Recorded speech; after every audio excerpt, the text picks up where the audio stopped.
চলো আজকে এসেছি চন্দননগরে, তাও আবার সরস্বতী ঠাকুর দেখবার জন্য। হ্যাঁ জানি জানি, বলবে এখন কেন ভিডিও, অনেকটাই দেরি হয়ে গেছে, কারণ আমি একটু ধীরে চলি, ঠিক আছে? তো চলো প্যান্ডেলের ভিতরে ঢোকা যাক, দেখতে হবে কীরকম করেছে। আচ্ছা, দেখে তো মনে হলো খুব সাবেকিয়ানা একটা বাড়ি, কুঁড়ে বাড়ির মতো আর কি, সেখানে ছোট্ট করে সাজিয়েছে। তো সাইডে প্যান্ডেলটা খুব ভালো লাগছে, আর মাঝখানটা আছে টেজের মতো, তো সাইডে অনেক গাছও রয়েছে, আর এখানে রয়েছে হারমোনিয়াম, তবলা, খুব সুন্দর গান করার জন্য। আর এইটা কি, এটা তো আমি বুঝতে পারছি না, তোমরা যদি বুঝতে পারো অবশ্যই কমেন্টে জানিও। এটা মনে হয় দাঁড়িপাল্লা। আর সবশেষে এটা একটা খুব সুন্দর মানে মুকুটের মতো করেছে, মুখের খুব সুন্দর। আর এই হচ্ছে প্রতিমা সরস্বতী ঠাকুর, খুব সুন্দর লাগছে, যেন মনে হচ্ছে আকাশে ভাসছে।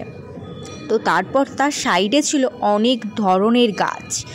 এখন তো গাছ সত্যি বলতে দেখাই যায় না শহরেতে, গ্রাম নইলে তো গাছই দেখা যায় না। কিন্তু ওই প্যান্ডেলটা পুরোটা ডেকোরেশন করেছে একটা সাবেকিয়ানা একটা কুঁড়ে ঘর, সেখানে গাছ, সমস্ত কিছু। তো তারপর আমরা খেতে চলে গেছিলাম। তো বিরিয়ানি নিয়েছিলাম, পোলাও নিয়েছিলাম, চিলি চিকেন নিয়েছিলাম, আর মাটন নিয়েছিলাম। তো চলো খাওয়া যাক, প্রচুর পরিমাণে খিদে পেয়ে গেছে। তো আমি বসে পড়েছি, আমি এসেছিলাম তারকেশ্বরের দাওয়াত রেস্টুরেন্টে। তো চলো খেয়ে নিলাম। খেয়ে আমি নার্সিংহোমে এসে, তো তখনও আমাদের সরস্বতী পুজো মানে আজ শেষ দিন, তো সেজন্য সমস্ত আয়োজন করা হয়েছে। সমস্ত তোমার প্রসাদ দেবে বলে দিদি এখানে সবাইকে আলাদা আলাদা প্লেটে করে ভাগ করে দিচ্ছে। এখানে আমরা হাফজন খাচ্ছি, আর এখানে মেশোও দাঁড়িয়ে আছে, রিনাদিও খাচ্ছে, নবনীতাও খাচ্ছে। হ্যাঁ, আর আমি দিদি একটা ছোট্ট করে ভিডিও তুলে নিলাম, কারণ ঘুরে এসে তার পরের দিনে ডিউটি ছিল। আর এখানে সুমনদা আর সুস্মিতার মধ্যে রেষারেষি চলছে, মানে ভাবা যায় নার্সিংহোমের মধ্যে রেষারেষি করছে, অবস্থাটা দেখো। ও ওকে ছাড়বে না আর ও ওকে ছাড়বে না। যাই হোক, এটা একটা মিষ্টি সম্পর্ক, এইগুলোই থেকে যায়, যে যেখানেই যতদিন থাকুক না কেন এই মিষ্টি সম্পর্কগুলোই থেকে যায় সারা জীবনের মতো। তো আজ আমি যখন ভয়েস দিচ্ছি, আমার সত্যি ওই কথাগুলো মনে পড়ছে, যে সত্যি একটা সময় আমি ওই জায়গাতে ছিলাম। তো যাই হোক, কী আর করা যাবে, দেখতে চারদিকটা দেখো আমাদের নার্সিংহোমে। তো কি হলো, শেষ পর্যন্ত ওর মতো চলে গেল, সে তার মতো চলে গেল। তো ফাইনালি আজকে সেই দিনটা চলে এসেছে যেখানে ঠাকুর বিসর্জন দিতেই হবে। তো মাকে সবাই মিলে বিদায় জানাচ্ছে, সবাই হই হুল্লোড় করছে, প্রণাম করছে। আর মেশো এখানে ঠাকুর বিসর্জন দেবে বলে সবার কাছ থেকে টাকা চাইছে, 10 টাকা 20 টাকা, আর খুশি করে মেশোই নেবে আর কি। আর এখানে আমরা সব ছবি তুলতে, আবির খেলতে ব্যস্ত ছিলাম।